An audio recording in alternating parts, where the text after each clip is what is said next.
साधु और खजूर। एक दिन की बात है। एक साधु गांव के बाहर वन में स्थित अपनी कुटिया की ओर जा रहा था। रास्ते में बाजार पड़ा। बाजार में गुजरते हुए साधु की नज़र एक दुकान में रखी ढेर सारी टोकरियां पर पड़ी। उसमें खजूर रखे हुए थे। खजूर देखकर साधु का मन ललचा गया। उसके मन में खजूर खाने की इच्छा जाग उठी, किंतु उस समय उसके पास पैसे नहीं थे।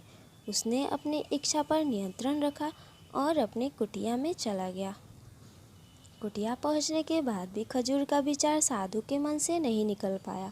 वह उसी के बारे में सोचता रहा। रात में वह ठीक से सो भी नहीं पाया। अगली सुबह वह जब जागा तो खजूर की अपनी इच्छा की पूर्ति के लिए पैसे की व्यवस्था करने के बारे में सोचने लगा। सूखी लकड़ियाँ बेचकर खजूर खरीदने लायक पैसे की व्यवस्था अवश्य हो जाएगी। यह सोचकर वह जंगल में गया और सूखी लकड़ियाँ बीनने लगा।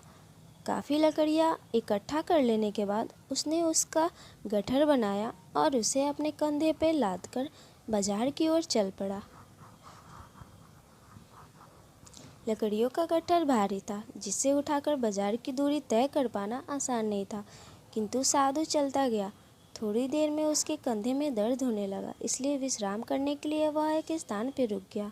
थोड़ी देर विश्राम कर वह पुनः लकड़ियाँ उठाकर चलने लगा। इसी तरह रुक रुक कर किसी तरह वह लकड़ियों के गट्ठर के साथ बाजार पहुंचा।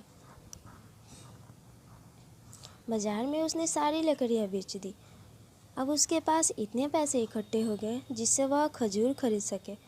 वह बहुत प्रसन्न हुआ और खजूर की दुकान पर पहुंचा। सारे पैसों से खजूर खरीद लिए और वापस अपनी कुटिया में चल पड़ा। कुटिया की ओर जाते जाते उसके मन में विचार आया, आज मुझे खजूर खाने की इच्छा हुई। हो सकता है कल किसी और वस्तु की इच्छा हो जाए, कभी नए वस्त्रों की इच्छा हो जाए, तो कभी अच्छे घर की, कभी स्त्री की और कभी बच्चों की, तो कभी धन की। मैं तो साधु हूँ, इस तरह से मैं अपने इच्छाओं का दास बन जाऊंगा। यह विचार आते ही साधु ने खजूर खाने का विचार त्याग दिया। उस समय उसके पास से एक गरीब व्यक्ति गुजर रहा था। साधु ने उसे बुलाया और सारे खजूर उसे दे दिए। इस तरह उसने स्वयं को इच्छाओं का दास बनने से मुक्त किया। सीख: यदि हम अपने इच्छाओं के आगे हार जाएंगे तो सदा के लिए अपने इच्छाओं के दास बन जाएंगे। मन चंचल होता है, उसमें रह रह कर इच्छाएं उत्पन्न होती है, जो उचित है, जो उचित नहीं भी हो सकती है।